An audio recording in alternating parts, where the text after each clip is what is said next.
Hey friends, thanks for joining me, Jim Baroud, to hear a few insights from leaders who represent our innovation ecosystem. Today's chat is with Lyneir Richardson, the head of urban entrepreneurship and economic development at Rutgers, and Serge Loncar, a digital health entrepreneur and angel investor at Jumpstart Angel Network. So my name is Serge Loncar. I grew up really at, I always proudly say I grew up at Johnson & Johnson as a sales rep originally in Europe. And then I worked in the brand group on the consumer healthcare side in Skillman, New Jersey. And I say that because I really learned a lot during those years, and they were very formative for me as a person and as a business person. And then I went on to join a few VC-backed startups. The first one was CD Now, which was at the time that Amazon was doing books. We were doing music. Got acquired by Bertelsmann. Then I went on to do another medical device startup that we sold to a controlling stake to Procter & Gamble. And then in 2011, I started my own company called CareSpeak Communications, which is a digital health company focused on compliance and adherence in the medication space for pharmaceutical manufacturers, payers, and providers and pharmacies. We sold that in 2008 to OptimizeRx, which is a small cap NASDAQ company. And I literally a few weeks ago just completed my earnout with that company, which was a really great experience. I'm still advising the CEO there. It's been a very, very good experience for us as an acquired company. Great. Thank you, Serge. All right, Lyneir, go ahead. Great. So I am Lyneir Richardson. I lead the Rutgers Center for Urban Entrepreneurship and Economic Development. I'm also a faculty member there. I always tell people I started my career as a bank lawyer. We had 90 lawyers in our law department, and every day around this time, I'd fall asleep at my desk because the work was boring. We were making, $100 million loan to some government entity or publicly traded company. It wasn't until it was a pro bono assignment that we had this opportunity to make a $100,000 loan to like a barber who was buying his building on the west side of Chicago, which is where I grew up, that the work had meaning for me. And ever since that day, I've been chasing that feeling of getting resources to people and places that other people overlook and undervalue. That's been my passion. And I left the bank after that and started in community development. I built a company with another guy from zero to about $9 million in revenue and was Young Entrepreneur of the Year, SBA, and won pitch competitions and things of that sort. Ultimately sold the firm, all the highs and lows of entrepreneurship, and then joined General Growth Properties, which is a large shopping center owner, developer, manager, $30 billion shopping center REIT, and started doing the same work of doing retail development in ethnic, urban, and underserved areas. And then when the recession hit, I moved to New Jersey to work for Cory Booker, and I headed the Economic Development Organization in Newark, New Jersey. And when Cory became Senator Booker's, when I moved over to Rutgers and started this work. I'm excited to tell you more about our angel fund and our work to support entrepreneurs. All right, well, we'll give you an opportunity to do that because that's exciting stuff.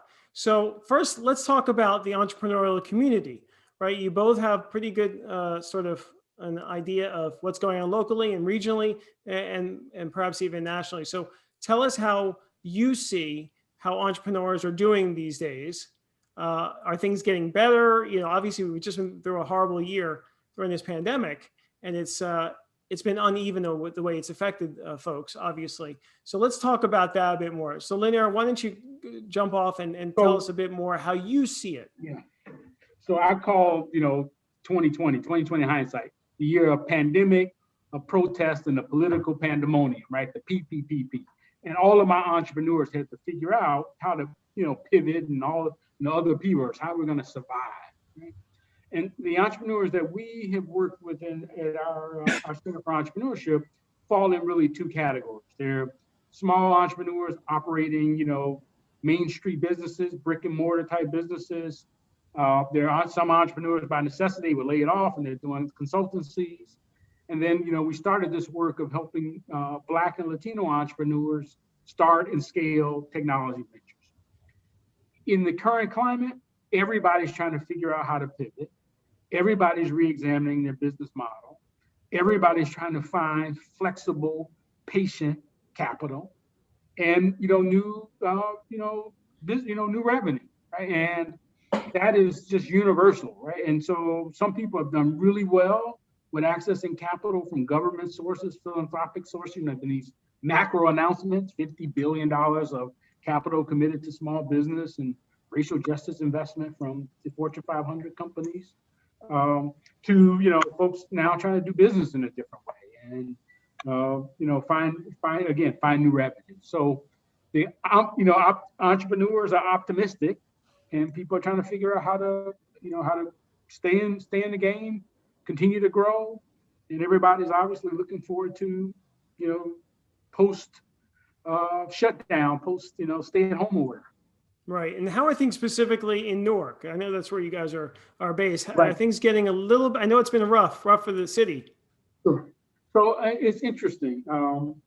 There's again a couple of like lines, right? So there's we've worked a lot with small retail restaurant entrepreneurs that are in the commercial corridors of Newark and in sort of the area right around our business school, sort of central business district of Newark.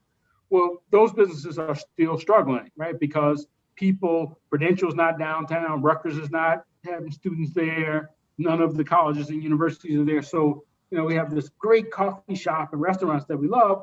They're surviving on takeout and gift cards, and they don't have the normal foot traffic, right? But again, people are figuring out how to get grants. The state of New Jersey's been phenomenal in providing grants, CARES Act grants, PPP stuff, to try to keep those businesses alive.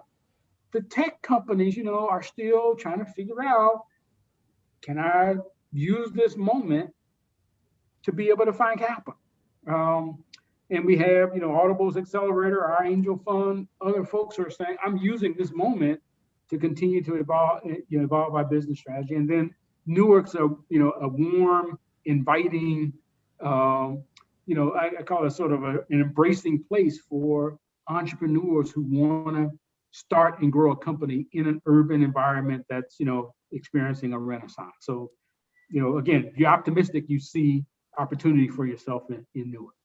Got it. Thank you for that. All right, Serge, go ahead. What are you seeing out there? So we as Jumpstart Angel Group, we invest obviously mostly in the New Jersey tri-state area, but we also do deals in other parts. Like we recently did a deal in California. We even look at international deals in Europe. So first of all, I think entrepreneurship is never easy, pandemic or no pandemic. Like let's just say it as it is. I think the pandemic obviously, threw a curveball. And I think when I think back, like March, April, May, everybody was like putting things on hold and waiting. A lot of people like, oh my God, what am I going to do now? And then slowly people start, basically looking around the corner and then coming out on the street and saying, hey, there is still sunshine out there. I can do this, right? So I would say that some people actually benefited from this. I've seen companies that actually if it wasn't for COVID, I'm not sure they would have survived, obviously in the digital space, right? Especially the specific example I'm talking about is healthcare. In healthcare, the pandemic helped a lot because it accelerated a lot of the resistance people had through virtual care and so on and so forth. On the flip side, if you're a brick and mortar store like Lyneir talked about, then obviously that is a way more difficult situation. Now, out in my town, the pizza delivery guys are still doing really, really well, right? And then I think it's really important to be flexible and adaptive. And if somebody is has a mindset of inflexibility and doesn't adjust, they're going to pay the price, unfortunately, right? So it really depends. We've seen a lot of people benefit. We've seen a lot of people suffer, but I think there's probably a divide between digital versus brick and mortar. But even digital side, people who were if you're in a stage where you're basically managing a monthly cash burn and all of a sudden your clients are putting things on hold for 3-4 months, then that's a problem, right? Especially if your payables are 90, 120 days, and then on top of that people add some delay in decision making, it's a problem. And then again, it depends. Like for example, if you're a VC-backed company and you have some backing versus self-funded, like my company, I basically self-funded it most of the time. It's a very different situation. So uniformly, I think it was the 3-4 months were very kind of on hold. People were not sure where things are going, and then we saw a lot of things pick up and really even make up things in the fourth quarter quite substantially. Got it. Thanks. Okay, Lyneir, tell us about the investment outlook as you see it. And first, tell us about your new fund. Yep. So we launched in the middle of last year a fund we call the Black and Latino Angel Investment Fund of New Jersey. And the thesis of the fund was that the Rutgers Business School in Newark is in the same building with Audible.com and Newark Venture Partners. And early on, the thought was, Newark Venture Partners made a real public commitment to, diversity and inclusion, and has really, been, done some really cool things there. What we did early on with some of the accelerator partners is try to identify firms that were interesting but didn't make the cut, so to speak. And we wrapped our advisory services work and capacity building work at Rutgers Business School around those entrepreneurs. And then we really wanted the groups, the accelerators and other angel funds to, take a second look, right? But what we found was there still was this gap, the first $25, $50, $100,000 of capital that was needed to even get people ready for a Newark Venture Partners or ready for a jumpstart. And so our initial approach was, couldn't we find committed individuals who would, make this, financial investment that will accelerate companies, growth companies, tech-enabled, tech-adjacent companies led by people of color. And so we found this eclectic group. One of the Newark Venture Partner founders, Queen Latifah's accountant, a Rutgers professor, a Rutgers graduate, my wife and I, and they made these commitments of $50,000 to launch the fund. We've ultimately gotten other capital from the federal government that underwrites all of the costs. The Cerner Foundation has provided capital. So now we have this fund that our aim is to grow it to $10 million that will make investments in companies. Cool thing, we made our first investment right before the holidays, and small little investment from our angel fund. So this was someone that went through our capacity building program at Rutgers and got a $10,000 grant, comes to our angel fund after a series of meetings, and we commit a small $25,000 angel round, but in fact, it's in our same SAFE agreement. It raised another $115,000 from sidecar from investors. So this is an entrepreneur now, great product. And I hope to do that 10 or 20 more times, right? Where some capacity building, some angel investment, $25,000, $50,000 from our fund, a very rigorous due diligence process. We hired someone who did 30 of these funds around the country. Now we hope to share our due diligence with people like Jumpstart and Tech Launch and MVP that might help the entrepreneurs continue to climb the ladder. That's our thesis. Help people get to the next level. Great. Thank you for that. Serge, go ahead. Tell us what you're seeing. Yeah, so I think, like I said, after the initial slowdown, I think we've seen things go, back to a pretty good pace. Look, if you think about it as a private investor, where do you put your money these days, right? You can get 0.5% in the money market. The bonds are not in a good place, and I think the equities market is more uncertain than ever, right? You just watch daily fluctuations of some stocks up to 10% on a daily basis, some of the smaller cap stocks, right? You look at Bitcoin, at Ethereum, I mean, it's all over the place. So as a private investor, because there's so much uncertainty in the market, it kind of makes, I think, a lot of people feel like, well, I may as well feel more comfortable taking risk in these high risk investments also, because there seems to be risk everywhere. Real estate is, overvalued. So where do you put your money? So I think that, obviously, you have different stages, but, as an angel, I think there is quite a bit of capital. I'm seeing valuations which are higher than when I was raising money, way back. What I'm seeing now is that anywhere from 8 to 12 multiples on revenues, early stage revenue companies. I've seen even in deals where people have valuations that are being invested in pre-revenue that in my view is unrealistic, but the market is bearing it. So I think that that's also driven by the fact that you've seen this whole psychology of of FOMO, right? Fear of not missing out in the market itself. And I think that's translating somewhat even to private investors being willing to put money in some pretty high valuations and high multiples.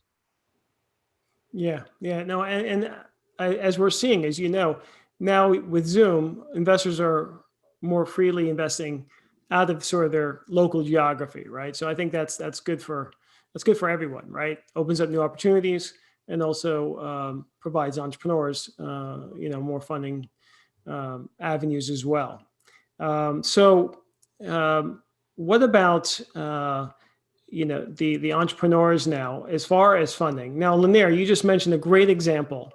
Do you have any advice directly for entrepreneurs who are looking for funding, both locally and regionally? What advice would you give from your perspective? And again, I sit at Rutgers Business School, and Rutgers has been a phenomenal place. It's our chancellor and our dean have made space, equipment, resources available to the community of entrepreneurs, and really cool stuff.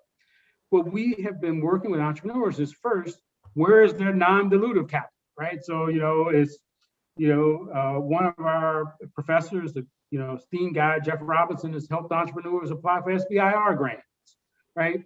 Every day we're getting an email from some corporation that's made a commitment to small business. And so this work of helping people access any non-dilutive capital is, advice number one, right? Fire up your creative storytelling and the cut and paste, feature on your, on your computer, and apply anywhere you can for non-dilutive capital is point. And then two is the narrative and the numbers, right? People have to understand initially what the strategy is, what the business model is. Do I understand the entrepreneur? Do I understand the story? And then, we're spend a lot of time helping entrepreneurs communicate the value proposition of the business model and the financial return projections. And are they reasonable? And so, to the extent that entrepreneurs are trying to raise money, it's about the story, but it's also about people believing in the projections and in the viability of numbers. There's money there. There's committed capital. Our fund with our little Black Angel is to try to open it up and almost institutionalize the friends and family round, right? That's the challenge, right? Folks, we don't know a lot of angels, right? So but opening up those networks is work that we really are excited about doing. So Serge, what advice are you giving now to entrepreneurs? Well, I think it also depends what stage are you in, right? But a lot of times, you have to ask yourself, do I really have a fundable business, right, or a fundable proposition? And I think a lot of people are not sure where to go and how to figure it out. I have a little bit of a different view as an entrepreneur on a lot of these, let's call it free money. I think it's great if you can get free money. The problem is, in my experience, it's a very lengthy and laborious process. So as an entrepreneur, I have to choose, will I invest time to chase funding through writing grants, or will I chase money through revenues by my, a hopeful pilot with the client? And that's a tough call, right? It's the same thing. You have to say, do I have, in the limited amount of time I have, which is limited by my cash as an entrepreneur, will I chase revenues through by getting an investor or VC, or will I do that by chasing a client, a potential client? In my case, I chose to chase the revenues versus investment because I was like, if I don't raise the money, I'll spend all my cash, I'm done. If I raise money through creating a client base, then I'll have recurring revenues and so on and so. So these are very tough things and calls to make. But I think one of the things that I see a lot of entrepreneurs don't realize, they have to do the hard work, right? They have to be scrappy. They cannot, you have to be willing to ask for help. you should ask everybody for their opinion, but you should draw your own conclusions, right? And I think, look, you can Google stuff, you can read a lot, but what nobody really tells you as an entrepreneur is that you're constantly doubting yourself. You're constantly in a state of mind of doubt, yet you have to persevere, and you feel emotionally on a yo-yo all the time, right? So it's really important to ultimately trust your own gut, because when I was young, I used to think somebody has title and money, I should listen to them because they know something I don't. And then you realize that you need to trust your gut and your common sense and follow that and make a decision based on that. But again, solicit input from everybody. Everybody may have, even your grandmother may have an opinion that may uncover something you didn't think about it because it's so commonsensical. Yet you have to draw your own conclusions. Yeah, and I think that it's a good point you make about finding the revenue or the customer, that first big customer. Hopefully trying to do both at the same time, but that helps if you could get that customer. And I think now more than ever, there's more ways to connect with those, whether it's a corporate or others. And even if you're not getting funded yet, there's ways to approach those corporates, whether it's through folks like me or you or Lyneir or Tech Council Ventures or MVP. So even if they're not funding you, they can connect you with those customers and get a pilot going, which is very helpful. But one more thing I want to add is, like, I've seen that in the US and in Europe, I did also some work there, is that a lot of time I'll encounter entrepreneurs who are looking for funding, and they haven't demonstrated they've actually put some skin in the game, right? You got to put some money of your own, sell your, you need to build a prototype. I don't have the money. Well, sell your car. I'm sorry, but that's how it goes. You can't, why is somebody else's money less worth than your own money? So you really have to demonstrate as an entrepreneur that you put some blood, sweat, and tears and cash into what you're doing before you can expect others to put some faith behind you. Yeah, no, I think that's. Let me add one other thing, and really, I'm going to call this a message to potential investors and angel investors, right? In this moment, right? So when I started my company, people told me, you got to do friends and family round. You got to do friends and family round. And I always tell people, I went around to my friends and family and I got a round of applause. It wasn't because they didn't support my idea. There wasn't, historical, generational wealth. This moment right now is really calling for angel investors and people with wealth to look at different entrepreneurs, to take a different risk.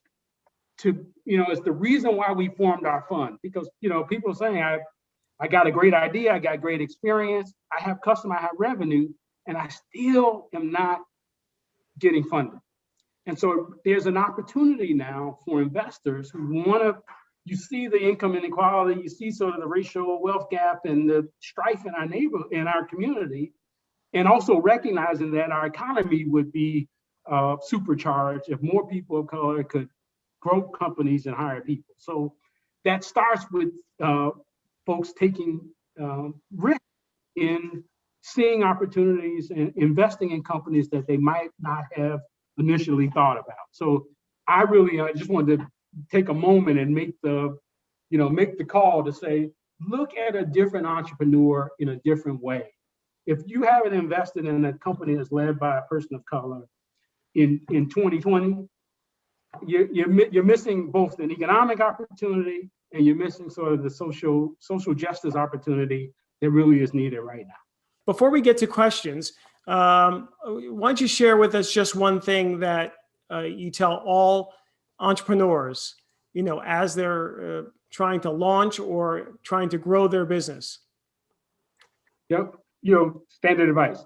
Cash is king. You got to be profitable. Cash is oxygen. You got to come up with the model first. Right? As I said, it's you got to have a business model that people believe in the projections that is going to generate revenue, right? And it's going to be profitable and ultimately is going to be able to have cash, right? To the entrepreneurs I work with, I've spent so much time saying, got to be profitable first. Got to figure out the model first. Otherwise, it doesn't make sense to be out trying to raise capital. It's already so difficult to get. That's a great reminder. So that's my advice.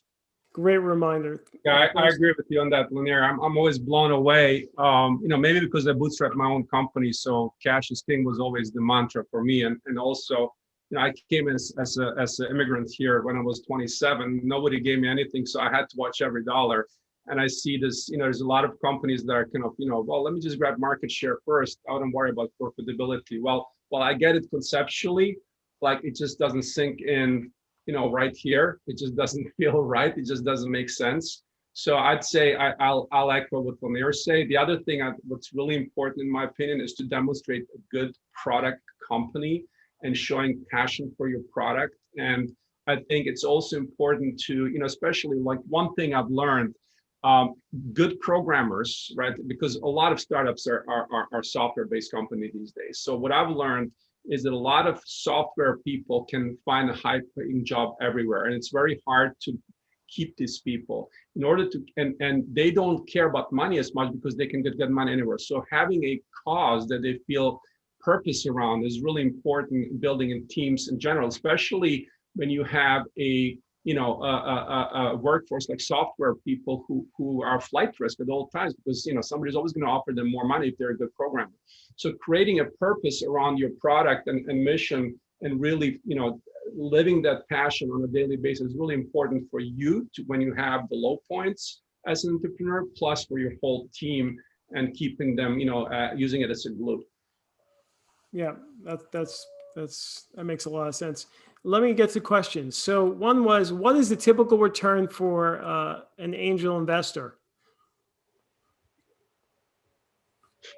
A lot of time you don't get any. So let's be honest. Like for angel investor, when you make that investment, you basically you said goodbye to the money, and then it's a numbers game, right? I think, what are the statistics? Like if on 20 investments, you'll lose on 10 to 12, 3, 4 will break even, 2 will be good, and then you wait for that one win to make up for everything else and then some.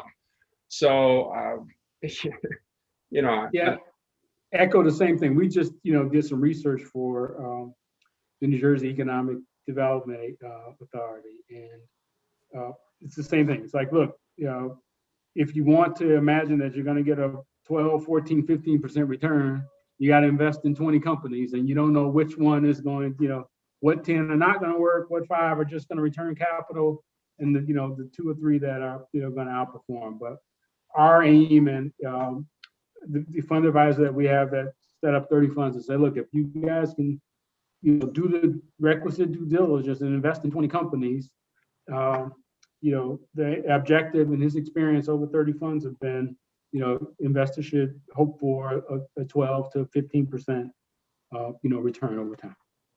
Got it. And so what are some of the strategies for entrepreneurs to connect with investors while most of us, are working from home and remote? I'll just do really practical. For me personally as an entrepreneur, as well as for the entrepreneurs we serve, the Zoom environment has been phenomenal for me. I can get people on a call, right? Where I would normally, and it's not weird, right? Normally, if I wanted to, meet with Serge, we'd have to schedule, 3 weeks out and figure out where we meet. Now if I, 15, 20 minutes is not a discount that we're doing it virtually, and I wish we were in person. This is the norm of operating, and you got one-on-one time with people. So this is the chance to work the network any way you can, through LinkedIn, through seminars like this, and you're sending little emails and chat. You can make the connection.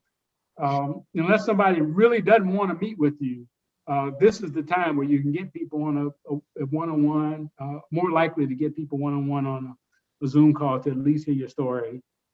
So that's the entrepreneur. I've been telling entrepreneurs, do everything you can to generate, sort of marketing and outreach efforts, because, you got this moment where this virtual, meeting is acceptable practice.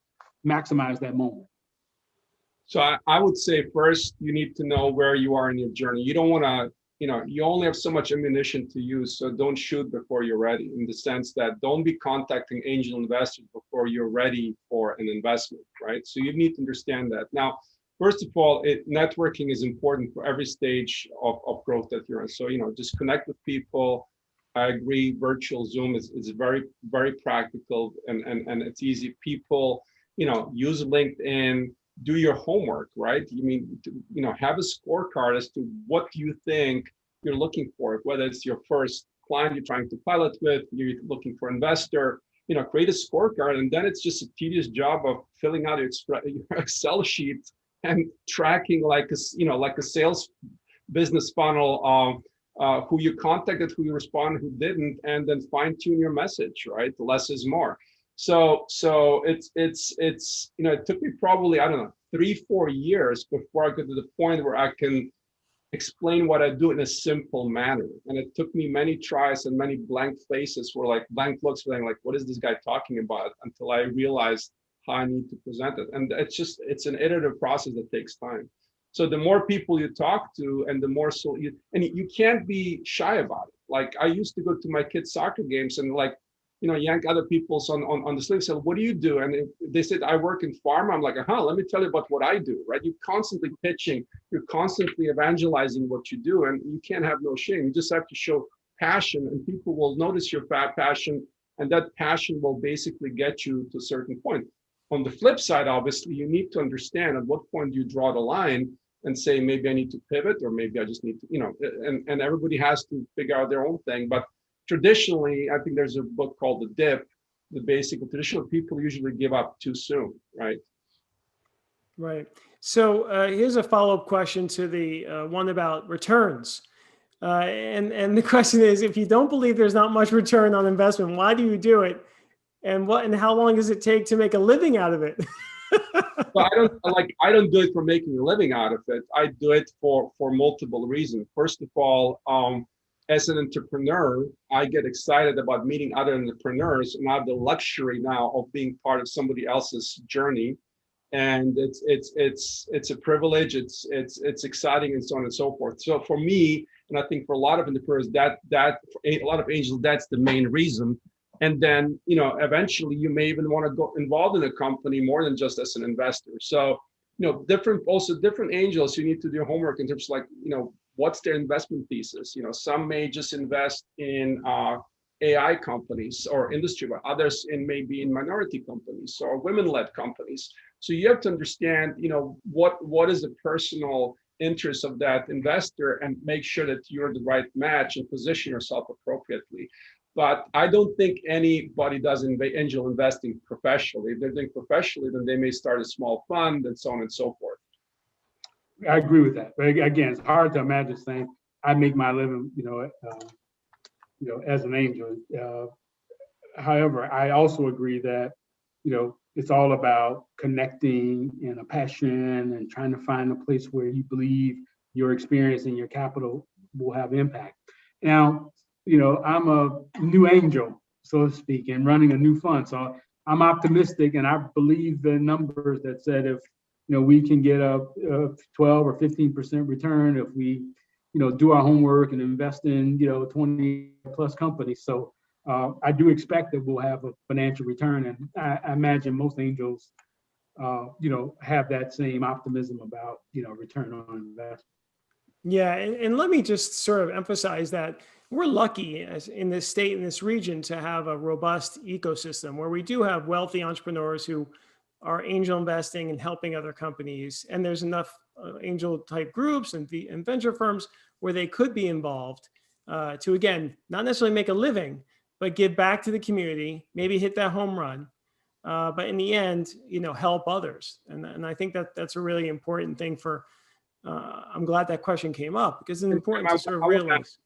I want to add to that, and again, as someone who came here from a different place, I will say that this whole paying it forward mentality is very uniquely American, and what I think makes this country very great in many ways. That a lot of people here came as underdogs or grew up as underdogs, and and want to help others who are underdogs. That's a very much a part of the Americana, that I've experienced, which is a really good thing. And then I think you take that to the next level with true entrepreneurs who've lived this journey of ups and downs. They will help you for no reason, in the sense that they don't expect anything in return. And I will tell any entrepreneur, there's somebody who's offering to help you and wants something in exchange, they're not real, right? True entrepreneurs will just say, hey, you're working this, I know this guy, call him, or I'll make an intro, because you really want to help people because you've been there. You know how hard it is, and you appreciate every door that's open for you, right? So that's kind of been my experience. Yeah, I agree. So here's another question. What would you say is the biggest hindrance for entrepreneurs to grow from a sole proprietor model to scale to employ, many folks and grow their business to the next level? I'll add, but please, Serge, I just finished this book where they talked about sort of bedrock entrepreneurs versus high growth entrepreneurs. And, there's some people in this line of, hey, I'm just trying to build my business and sort of feed my family and, grow what I control. And there's some people who start out and very early on, with this mentality of, I want to have a high growth, company and take the risk and build the team. The second category, the research all really established. You got to have a co-founder, you got to have a team, you have a higher probability of success as you continue, to take on and build and grow. The solopreneur trying to grow, I think that's a more difficult process. It's sort of what's strategic, how do I get capital? Am I trying to control? Am I willing to give up control? You take on angel investment and venture capital, an entrepreneur, you're more likely to get fired from the company you found, right? So it's really a mentality of how do I want to run my entrepreneurial race? Am I trying to run it as a small company where I control everything and, I get to $1 million or $5 million of revenue, I'm great. Or, this vision is that I want to have a $5 billion company, a publicly traded company, and or the market is taking me there, and my customers are there, and I'm going along for the ride. I just think most of it is a decision and strategic, and hopefully some of it is just you get lucky and you got customer demand, and you got to grow a company, and you got to build a team, and that's my perspective. I think it also depends on what stage of life you're in, right? I have 3 kids in their 20s. I tell them now's the time to make as many mistakes and take as many risks as possible. Versus when I was growing up, I was told, be a good student. If you're a good student, you go to a good school, you get a good job, you live happily ever after, which was a delusion of it. We all know that. But finally, we're living the reality of let young people really take risks and do that. So if you're in your 20s, you can go move back into your parents' house and start a company. By all means, you should do it, right? In my case, I was in my early 40s, 3 kids, and a wife didn't work when I started my company. And I think most people will not take that risk. I did because of just how I was built. And I basically was that solo founder guy, and I would never do it again, right? Because you have nobody to commiserate with. You cannot go to people in your immediate circle because they're like, well, we told you so.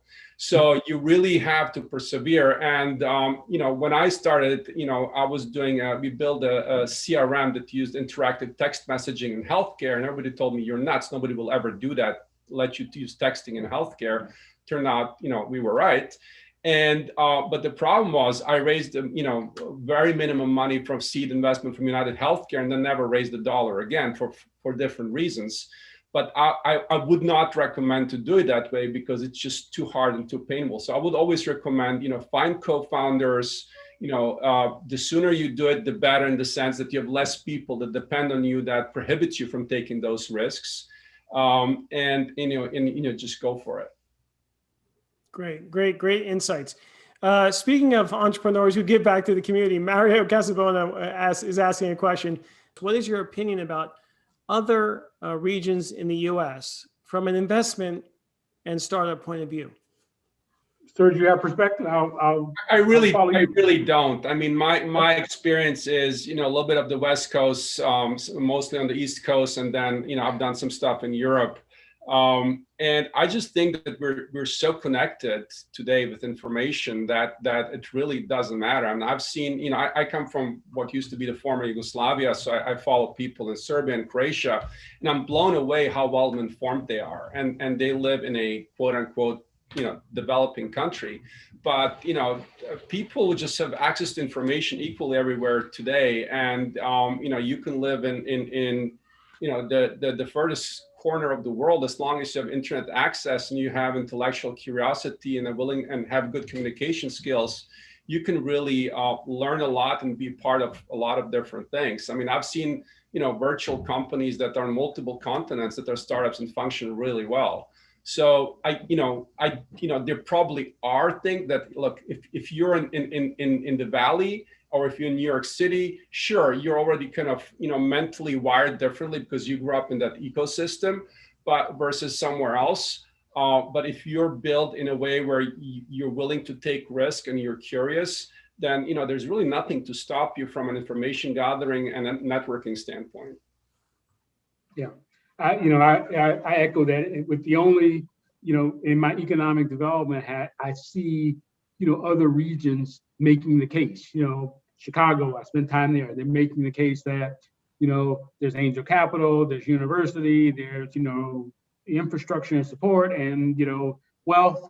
North Carolina, folks down in Dallas, I see, you know, Tennessee, you know, Chattanooga, they've done interesting things. So I think everybody's trying to make the case because they want the innovation and want the growth, you know, the growth that comes from growth companies. But Lyneir, I had a son who moved to Silicon Valley, he's at Stanford, and he was like, "Dad, I'm never coming back. It's just big ideas. You know, nobody talks about $1 million company in Silicon Valley. Everything's about, you know, a unicorn." So I imagine it's certainly easier, but I do see more economic development, you know, officials really trying to make stuff happen. But Lyneir, just to add, because I think something you touched on that I'm very cognizant of is that no matter where you are in this country, this world, you know, poverty is the biggest problem, right? Because poverty basically disqualifies people from opportunity. And that's true everywhere. So, you know, there's plenty of actual research done by WHO that, you know, universal basic income and you know, has really powerful impact for people who get, you know, like microloans that's been documented in in pilots in Asia and Africa and so on and so forth. So I think one of the things certainly in this country where the income disproportionately is you know, getting worse, the difference is, I think we have to keep in mind that you know, access to capital and opportunity and especially education is really a great factor of providing, you know, more equitable opportunity for people. Absolutely. And we are seeing just an equalization across the planet, right? We're really, it's true. Startups can happen anywhere, and money can find you anywhere. And as long as you have the talent and can build a virtual network and virtual team, then you can be successful. We're almost done here because we're coming to the close of the hour. There's one quick question, Lyneir, I want to ask you about franchises. What franchises have you seen in the urban centers that continually are successful? Wow, that's a great question. So we have, put it this way, I'm now invested in a couple of, you know, sort of UPS store franchises, right? It's all of these different little revenue centers, right? We still see a lot of little restaurants, you know, as opportunities. I have, again, my focus, our center is entrepreneurs of color, 70% are African American and Latino. The franchise, you know, model in theory gives people a higher probability of success if they're just, you know, trying to start. So we've been looking at models. Again, I love this little UPS store. As I said, we've invested a couple $100,000 in 2 or 3 of them personally. But we have some restaurant entrepreneurs. We've done some stuff with some of the insurance agents. It's, you know, more of the services. And I'm hoping that, you know, there'll continue to be opportunities there.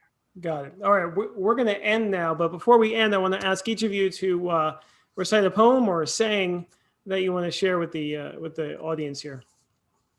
So Lyneir, you want to go first?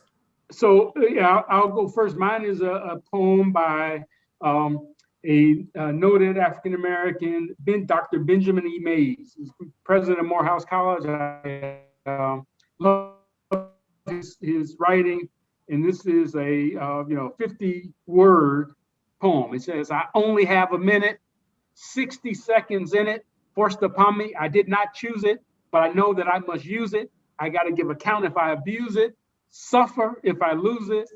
I only have a tiny minute, but eternity is in it." I love that. Thank you. Serge, go ahead. Yeah, mine is really one of the favorite things I read is I won't quote exactly. It was something along the lines that once you become comfortable with uncertainty, you open yourself up to limitless opportunities, right? And the reason I like that is because we all live our lives either through fear or through hope, right? And I think fear is the biggest paralyzer of so many things and opportunities in people's lives. And especially if you want to be an entrepreneur, most of the time it's fear that's holding you back. So I think being comfortable with uncertainty is not an easy thing to adapt to. But if you can work on that every day, putting yourself out of the comfort zone. And the reason I'm saying that is that, even as an entrepreneur, when things were going well, I noticed I was getting too comfortable. And every now and then, such as the COVID situation, I'm sure put a lot of people out of the comfort zone. And some of them actually were able to leverage that to do some things bigger and better because of it. So, right. And I think both of those are sort of tie into each other, right? Especially as we've lived through this pandemic, right? We've seen the value of time, and we've seen the reality of uncertainty, right? So the more effective we get in responding to uncertainty and getting used to it, and managing our time more wisely every little minute, then we're going to be more successful. So I want to thank Serge. I want to thank Lyneir. Thank you so much for coming on today. Thanks for joining us. I hope you enjoyed the show. Please like it, leave a review, and subscribe. See you soon.